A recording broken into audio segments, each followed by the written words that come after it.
Welcome to Learn with Lucy. Today's topic is Bohr's theory from the atom chapter, class 12 physics. ठीक है, Bohr's model is valid for all one electron atom or ions which consist of a tiny positively charged nucleus and an electron revolving in a stable circular orbit around the nucleus. Bore theory सिर्फ one electron atom के लिए use होता है.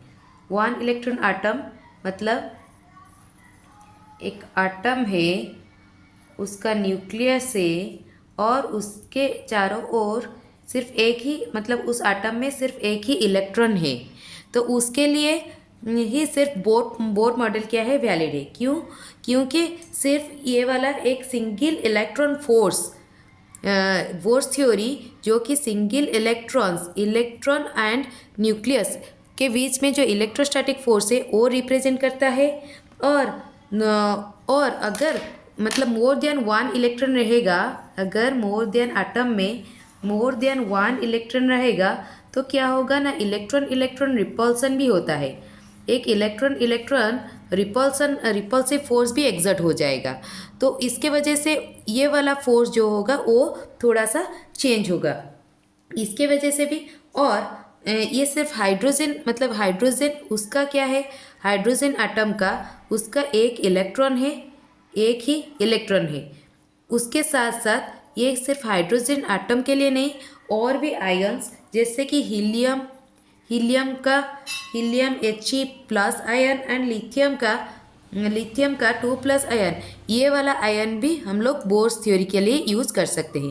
क्योंकि helium का एक electron अगर निकाल देंगे उसका आटम में भी एक ही इलेक्ट्रॉन रहेगा, और लिथियम में अगर 2 इलेक्ट्रॉन अगर निकाल देंगे तो उसका स्ट्रक्चर में भी एक ही इलेक्ट्रॉन रहेगा. ठीक है, ये दोनों आयन के लिए भी ये बोर थ्योरी क्या है, वैलिड है. तो ये एक ही इलेक्ट्रॉन क्यों है? Bohr model is valid only for one electron atom because it's only consider electrostatic interaction between single electron and the nucleus. Electrostatic interaction, single electrostatic interaction मतलब इलेक्ट्रोस्टैटिक इंटरैक्शन किसके बीच में होगा ना, इलेक्ट्रॉन और न्यूक्लियस के बीच में. सिंगल इलेक्ट्रॉन और न्यूक्लियस के बीच में जो इलेक्ट्रोस्टैटिक इंटरैक्शन है वो इम्पोर्टेंट है, इसके लिए बोर थ्योरी बनाया गया है. And neglecting the repulsive force between the multiple electrons. और अगर आटम में 2 इलेक्ट्रॉन रह जाएंगे तो इलेक्ट्रॉन के बीच में भी क्या हो जाएगा ना, रिपल्सिव फोर्स भी रहता है, रिपल्सिव फोर्स रहता है. तो ये फोर्स के ऊपर इफेक्ट डालेगा तो इसका वैल्यू क्या हो जाएगा, चेंज हो जाएगा. इसीलिए क्या लेते हैं ना, सिंगल इलेक्ट्रॉन वाला आटम लेते हैं which would exist in atom with more than one electron. Essentially the Bohr model does not account for electron interaction. Bohr model जो है इलेक्ट्रॉन इंटरेक्शन के लिए बना नहीं है.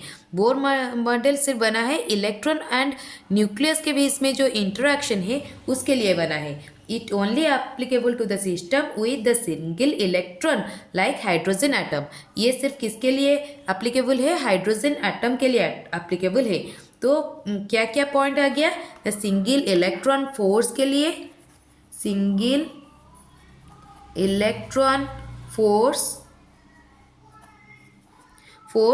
क्यों बोर मॉडल सिर्फ वहाँ सिंगल इलेक्ट्रॉन आटम के लिए यूज है. पहला वाला रीजन है सिंगल इलेक्ट्रॉन फोर्स के लिए मतलब इलेक्ट्रोस्टैटिक इंटरैक्शन के लिए. और क्या है, सेकेंड वाला क्या आ गया, no electro repulsion, no electro repulsion के लिए.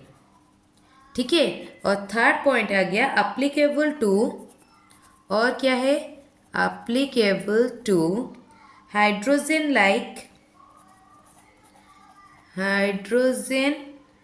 लाइक आयन मतलब आयन्स जैसे कि हीलियम H1 प्लस, इसका एटम में भी 1 इलेक्ट्रॉन रहता है, और Li लिथियम 2 प्लस, ये आयन का एटम में भी एक ही इलेक्ट्रॉन रहता है.